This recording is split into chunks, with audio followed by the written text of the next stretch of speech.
There was a time when the Congress party, even when it was hemorrhaging in the rest of the country, always relied to the South for comfort. And I go back to Indira Gandhi in 1977, swept out across North India, but the southern states stayed with her. But today, as Tamil Nadu and indeed Kerala go into elections and Puducherry goes into an election, there's a question mark over the Congress party's future, not just in this part of the world, but indeed across the country. Is the Congress facing the most serious crisis it has since its existence more than a century ago? Who better to answer that question than the Congress's former Union Minister of Home and Finance, one of its senior-most leaders today, P Chidambaram, son of the soil here in Chennai. Appreciate your joining us, Mr. Chidambaram. I want to start by asking you that central question, Mr. Chidambaram. Is the Congress a party in ICU today? A party which is struggling with its very existence? You want me to speak in English? In English, sir. Yes, sir. Yes, sir, it's on. In my nearly 50 years in politics, I've heard such a statement made several times by your distinguished predecessors in the journalistic world. They said it in 1977. They said it again in 1998. They've said it again in 2003, and they are saying it again. Like any other political party, Congress faces ups and downs. I agree that we have faced some setbacks, but just go back to 2018-19. In 5 state elections, Congress won. People have very short memories. We won in Goa, Manipur, Arunachal Pradesh, Karnataka, Madhya Pradesh. Those elections were stolen from us by the BJP. They are not elected governments there. They are governments which were stolen from the Congress party with the help of the governors. Even as we speak today, there is a disqualification petition against 13 MLAs of Manipur, on which the governor sought the views of the Election Commission. Election Commission gave its views in October 2020. The governor is sitting on that. So that's an illegitimate government sitting in Manipur today. So I don't think you should decide the future of the Congress party by temporary defeats. Also remember that we have had significant successes in the last 2.5 years. So I'm posing this question because the Congress is now in power in only 3 states in the country, Punjab, Chhattisgarh and Rajasthan. You've just cemented an alliance with the DMK in Tamil Nadu, where you've got the lowest number of seats that you've ever had to contest in election, just 25. In Kerala, sharp faction fighting and opinion polls suggest that you may lose a state where traditionally governments change every 5 years. In Assam, most polls still put the BJP well ahead. And in Bengal, you are a C team as part of a left-led alliance. Somewhere something has gone wrong, that a mighty party is now reduced to just some corners of the country. You're not even in power in one part of southern India, your one-time bastion. That's true as we speak today, but that need not be true tomorrow. I'm still confident that we will win in Kerala. I'm absolutely confident that our alliance, headed by the DMK, will score a thumping victory in Tamil Nadu. And I think we have a fighting chance in Assam. Puducherry, I can't say yet because the alliances are being formed. I can't say yet. But let me ask you the question. The BJP is in North India in about 7 states. In 7 other states, the BJP is not in power. Therefore, it's not as though the BJP has sway over North India. The BJP does not have sway over North India. And the last time there was a major battle in key states, Rajasthan, Madhya Pradesh and Chhattisgarh, BJP lost all 3.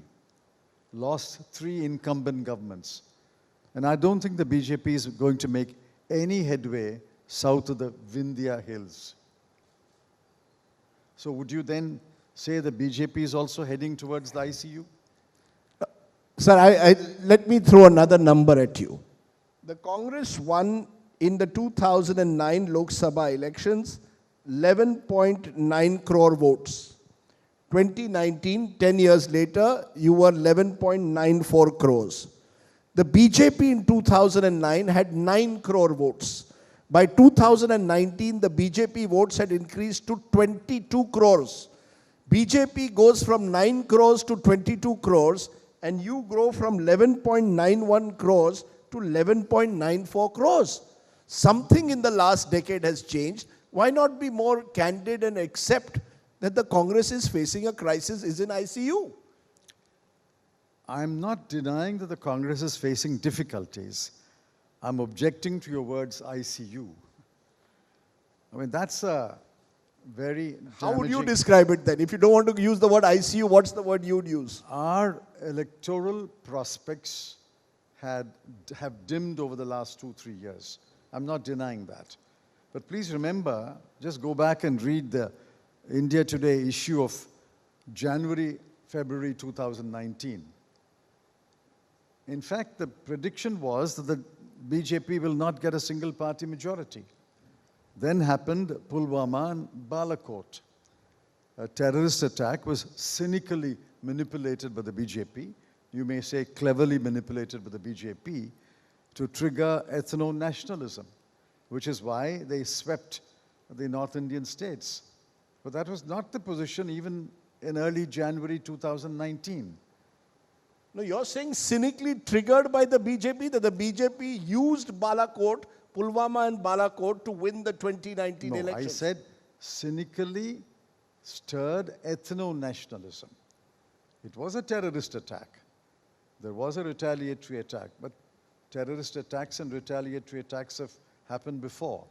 Nobody exploited for a political advantage as well as the BJP did. Fair enough.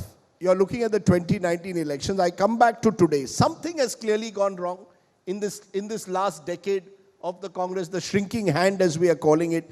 What is it? A G23 grouping as it is called. Many of them are your old colleagues, still your colleagues, party members who are saying the Congress needs a full-time president, needs organization elections, needs an elected working committee, needs to be much more battle-ready. Do you agree with them?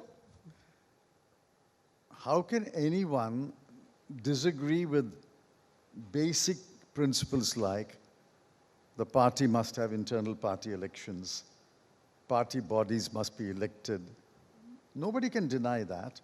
Even Mrs. Gandhi and Mr. Rahul Gandhi do not deny that.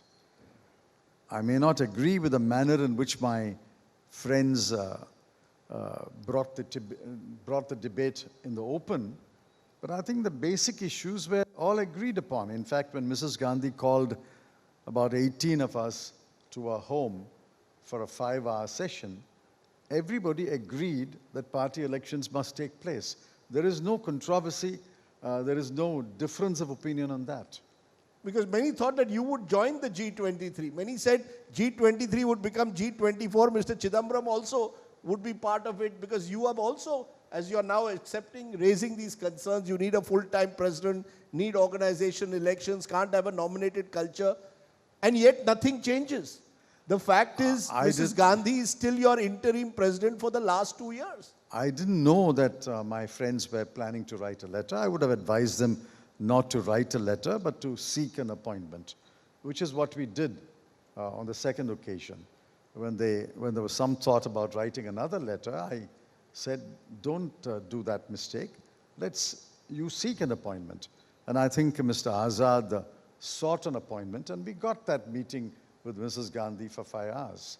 So I don't think the party leadership is unresponsive to requests for meetings. But the issues are more complicated than that. The pandemic sets back the calendar. The elections have set back the calendar by a few months. So these are external events. But I think the intention of Mrs. Gandhi is to hold party elections. You know, I must come to the elephant in the room.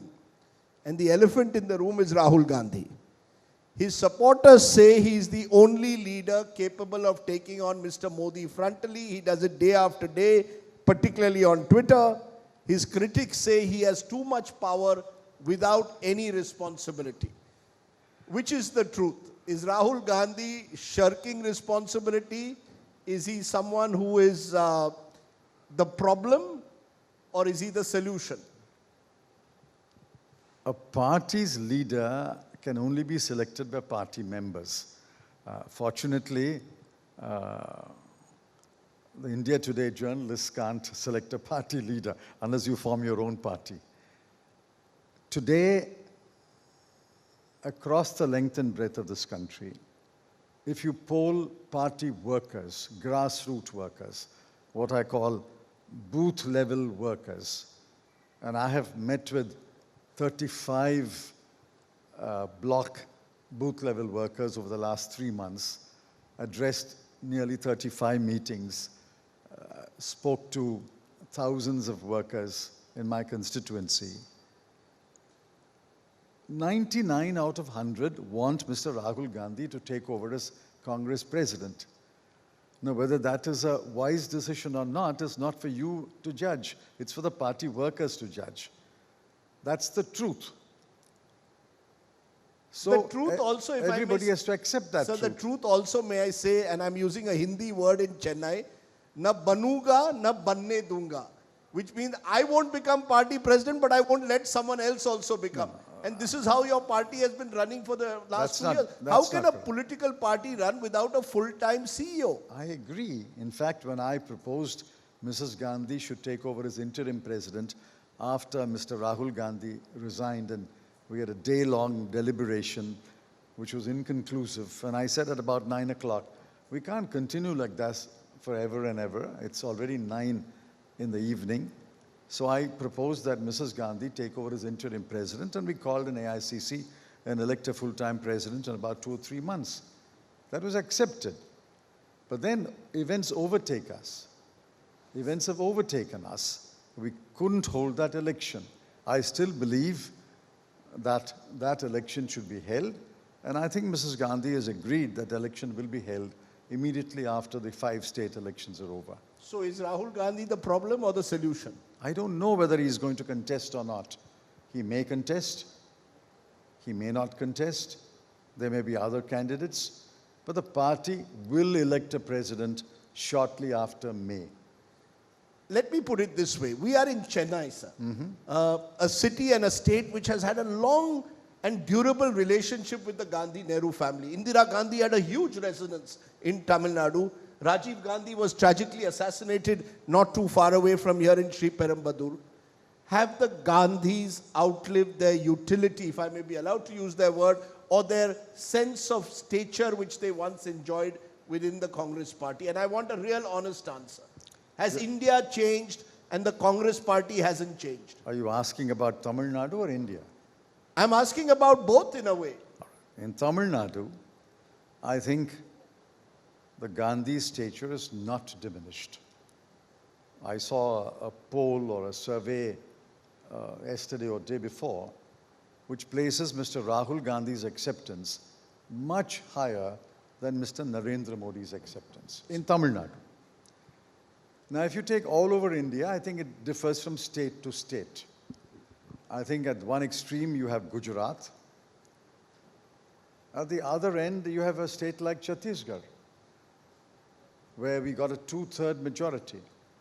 So I think his acceptability varies from state to state. I think his acceptability is very high today in Punjab and Haryana. It may not be as high in, say, Uttar Pradesh. So I can't really speak for each of the states where I don't do political work. I can only speak of Tamil Nadu, where I do active political work every day. But I think it varies from state to state. So you're saying that the Gandhis must continue to take this leadership position, because then it leaves the Congress open to criticism that you are a family-run party, and New India doesn't want family-run parties. It is not my view which matters. Who will be Congress president will be decided by the party workers. And you're welcome. I'm catching a flight at 12:15 to Madurai on my way to my constituency. I have 2 + 5 meetings over the weekend. You're welcome. We can do a poll of those workers in 7 meetings. I have no hesitation in saying, whether you like it or not, that 99% will ask that Mr. Rahul Gandhi take over as Congress president.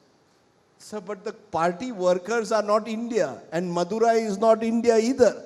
I mean, there is a larger, I gave you numbers, Congress vote share has gone up only from 11.4 to 11.9 crores. BJP has gone up from 9 crores to 22 crores. But I thought I answered it. It varies from state to state. You know, it varies from state to state. Between the last assembly elections in Rajasthan, Madhya Pradesh, Chhattisgarh and Jharkhand, and the one that was held when Congress formed the governments, the BJP lost a huge share of votes. But then within months in the parliament election, it gained a huge share of votes. Now, how do you explain these swings in simplistic terms? One assembly election to another assembly election, BJP loses a huge share of votes and a huge number of MLAs. Within months in the parliament election, it gains a huge share of votes and MPs. How do you explain these in very simplistic terms? I'll give you an explanation. That increasingly elections in India have become presidential. People are looking for who will be my prime minister, who will be my leader. And therefore, when it comes to a general election, the sense is there's the Timo factor. There is Modi only. The opposition needs to provide a credible alternative, not just in terms of a narrative, but also in terms of leadership. Do you agree with that? That there is a Timo factor in India at the moment? There is Modi, and there is no one on the other side to combat him. There was a similar factor when Mrs. Indira Gandhi was in power. They said there is no alternative. I don't deny that the Tina factor, that there is no alternative factor, plays a role in elections. But that's not forever.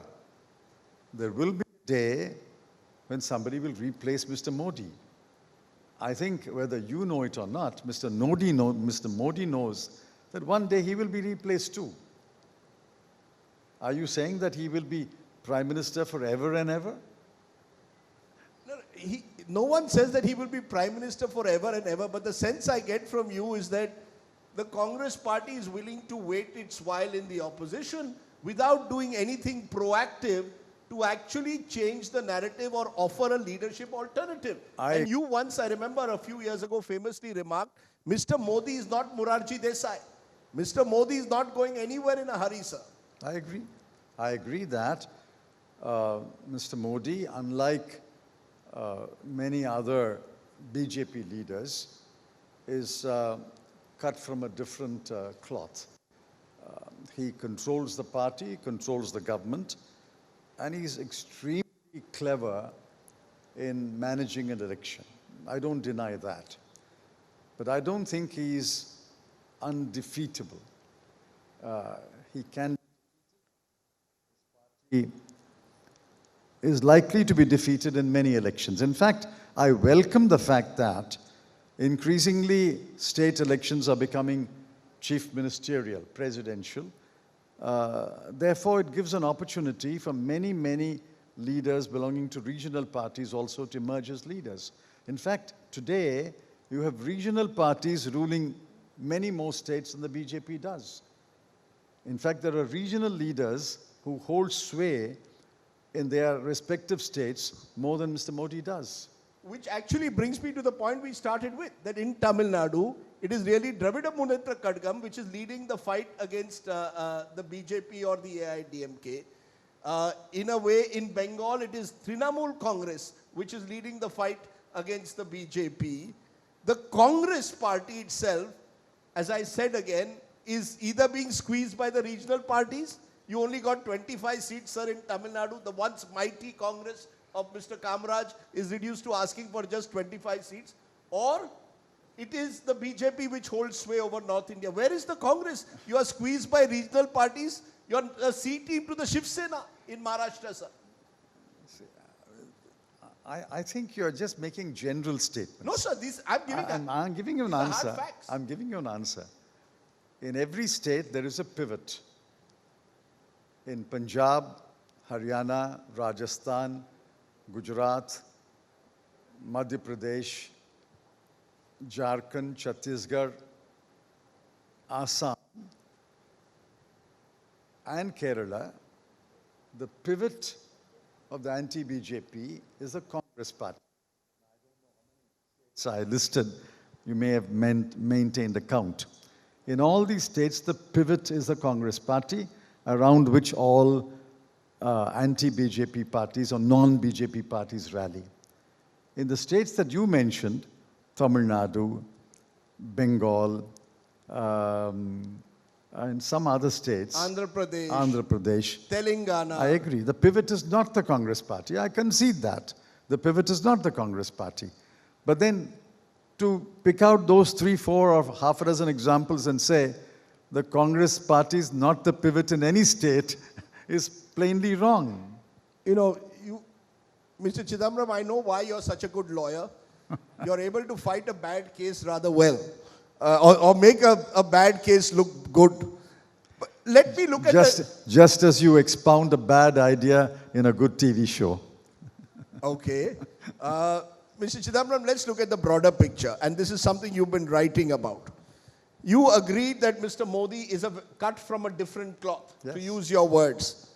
Do you believe, as some are saying, that the rise of Mr. Modi is, in a sense, a challenge to the idea of democracy itself? You've got the Freedom House report that now rates India as partly free. A Swedish institute report earlier this week says India is now as autocratic as Pakistan and worse than Bangladesh. Is this an exaggeration? This whole idea of India being under an undeclared emergency. When you can't win an election, you can't reach out to people, you say the leader who has emerged is an autocrat. No. This has nothing to do with emergency. The fact is that the Modi idea, the Modi theme, the Modi narrative, which the BJP has adopted wholesale, but I don't think Mr. Advani agrees with that, but that is besides the point. The Modi idea, the Modi narrative, the Modi theme is a challenge to democracy. Everybody in the world who writes about it can't be wrong. And everybody who writes about it can't be partisan or biased. We've had several people belonging to right and to the center, think tanks, academics, pointing out this is a challenge to India. I write extensively. I write every week, and I write extensively, read my column on Sunday also. It is a challenge to the idea of India. Who are Modi's heroes? Who are Modi's best friends? Mr. Trump, Mr. Netanyahu, Mr. Erdogan, Mr. Putin. What is this model he's slowly, insidiously introducing into India? It's a very successful model that has taken the BJP from 9 crore votes to 22 crore votes. The Rowlatt Act was also successful for some time, until the people revolted. I wonder what you would have said if you had been alive when the Rowlatt Act was passed. The point is, this is an idea dangerous. His narrative is dangerous to the idea of India. Every institution has been taken over. We only saw yesterday that every central paramilitary force is headless. For months. The Information Commission was without members, all but one, for many months. 340 judges' posts are vacant. I mean, I could give a whole vice-chancellors are appointed today on purely party basis. Every institution is being taken over. Every institution has been infiltrated. Every institution has been captured or tamed into submission. And that doesn't exclude large sections of the media. That doesn't exclude large sections of the media. This is dangerous to the idea of India. Whichever political party you support, whichever ideology you follow, that's a different matter. I want India, if the BJP sheds its communal agenda, if BJP sheds its anti-Muslim, anti-Christian xenophobia, if the BJP sheds its idea of one language, one culture, one food, one habit, one party, one election, and becomes a right of center party, so be it. But the narrative is a dangerous narrative. It threatens you, it threatens everyone in India, it threatens the very idea of India. So democracy is about competing ideas of India. You have your idea, the Congress's vision of secularism, which many are also questioning at times. And you have the BJP's idea of India, which you have a huge problem with. At the end of the day, the people of this country will decide, like the people of Tamil Nadu will decide in this election, or Kerala. Different states decide differently, the country decides differently. Why demonize the other idea? Is demonizing Modi or Moditva going to be the only way the Congress believes it can come back to power in this country? I'm not demonizing Mr. Modi. I'm pointing out his narrative is against the very idea on which India was born. That this will be a secular, liberal, open society. Now, you can believe that a kind of a Putin regime or a Xi regime is good for India, it will make India rich. You can believe that. But I revolt against it, because that is against the very fundamental principles of India's constitution. He has a right to propagate it, but I have a right to point out it is antithetical to the underlying constitutional values, which is secularism, liberalism, liberty, equality, and fraternity. Mr. Chidambaram, we just have a couple of more minutes left. I just want to, you're a former finance minister and home minister, so you're in a good position to answer this question. Do you believe that the Modi model has succeeded when it comes to the economy? Not at all. You're not willing to accept the buzz Not that at all. the worst is over. We have a V-shaped recovery that's about to take place. You will not accept. Where do you get these simplistic conclusions, tell me? Where is the V-shaped recovery? This is what the chief economic advisor told me a week ago. What else will the chief economic advisor do? If he says anything else, he will be the ex-chief economic advisor. Where is the V-shaped recovery? Have you read Jahangir Aziz's column 4 days ago? Even the 0.4% of the third quarter is quarter upon quarter. If you look at it sequentially, India is not growing at all. In fact, there's been a setback in the third quarter. I mean, I think you should not look at headlines put out by the chief economic advisor. The chief economic advisor has been talking about a V-shaped recovery for the last 24 months. Just go back and read your old press clippings. For the last 24 months, he's been talking about a V-shaped recovery. Let me therefore conclude by asking you this, Mr. Chidambaram. You are an unabashed critic of the Modi government. The fact, though, is that this decade has been the decade of the rise of the BJP.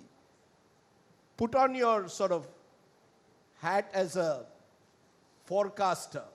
What do you expect the next 10 decades to be? If we come back here in Chennai to the South Conclave 10 years from now, do you believe that the Congress will be a stronger or a weaker force, or almost a force which has been totally invisibilized?